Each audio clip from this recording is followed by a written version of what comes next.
absurd that in the 21st century there are millions of hungry men, women, and especially children. I want to help to the world. We're trying to help those who need our help.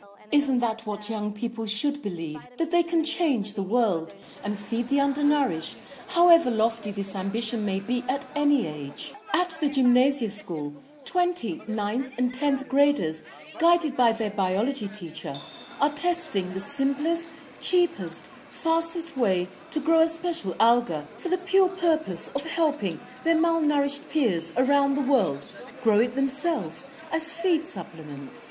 If we could take this microalgae called spirulina and use it well, we could make a difference because this microalgae is very special. 60 to 70% of its mass is protein and the rest contains carbohydrates, fats, vitamins and minerals.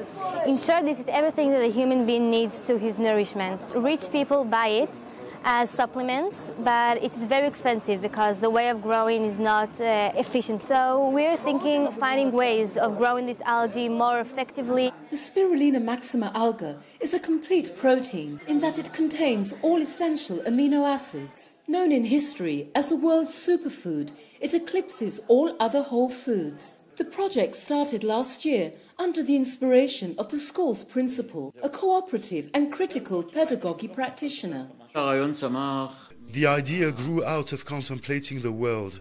Whoever grapples with education, teachers, school children, understands that teaching and learning must outreach schools' walls and touch people who live difficult lives because of war, poverty, inequality.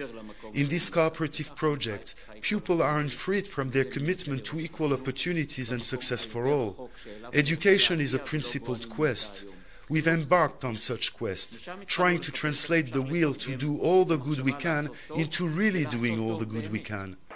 Altogether, they search the internet, teaching each other the alga's taxonomy, structure, nutritional benefits, growth conditions and competition with other microorganisms. Only the spirulina can survive above a pH value of 10 on the pH scale, an indicator of the alkalinity of the solution. 10.18, so it's fine. The spirulina retains its spiraled filaments. It's alive. Gaining knowledge on light, temperature, absorption of nutrients, they began breeding spirulina, diluting a culture sample obtained from an algae farm with chemicals which constitute the algae's food. We have sodium bicarbonate, potassium nitrate, sodium chloride, phosphate, iron sulfate, and magnesium sulfate. So we just weigh them and we mix them and we put them along with water. We usually make 1 liter. Then we'll separate this bottle into 2. And this is the procedure how we can multiply the bottles. Like any other plant, spirulina needs carbon and light to photosynthesize and reproduce. We grow spirulina in these empty Coca-Cola bottles. At first, each pupil was assigned to take care of 1 Coca-Cola bottle of spirulina solution. We grow it in our homes. We had to stir them every couple of hours. How do you stir them at home? Like this. The spirulinas floated over the solution, so we have to stir it. When we are stirring, we are distributed it into the solution. It is now distributed. It has the optimal light. 4 months ago, they connected a discarded wooden stand turned growing facility to a system of pumps, pipes and hoses which breathe life into the solution. These thin hoses stir the algae and it grows very fast. Some of the algae are retained in a reservoir where it grows at a slower pace. All in all, they now have 650 litres of superfood. When the solution will take on a dense emerald robe, it'll be ripe for harvesting.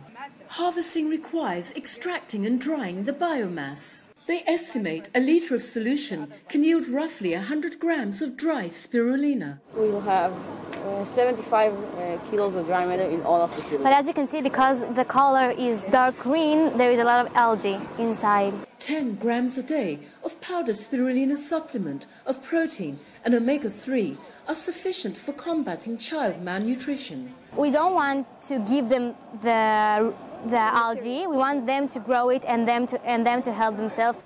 This would seem like an eccentric experiment conceived by a bunch of young and naive science buffs fixated with some slimy stuff. Yet this autodidactic project has a rationale, creating a new kind of food chain based on solidarity in which children breed spirulina, feed themselves with it while helping others grow it till food autonomy prevails, malnutrition becomes extinct. And it has a methodology.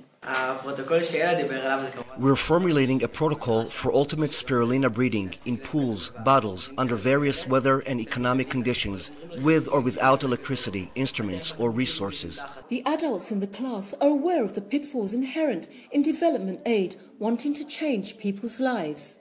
Ethical questions are raised. Isn't spirulina the choice of privileged kids for malnourished kids?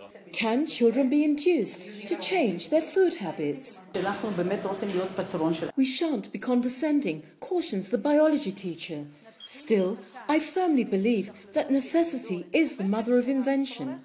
When our project is successful on a small scale, they'll want to join in. Can they resist the unchangeable laws of the market?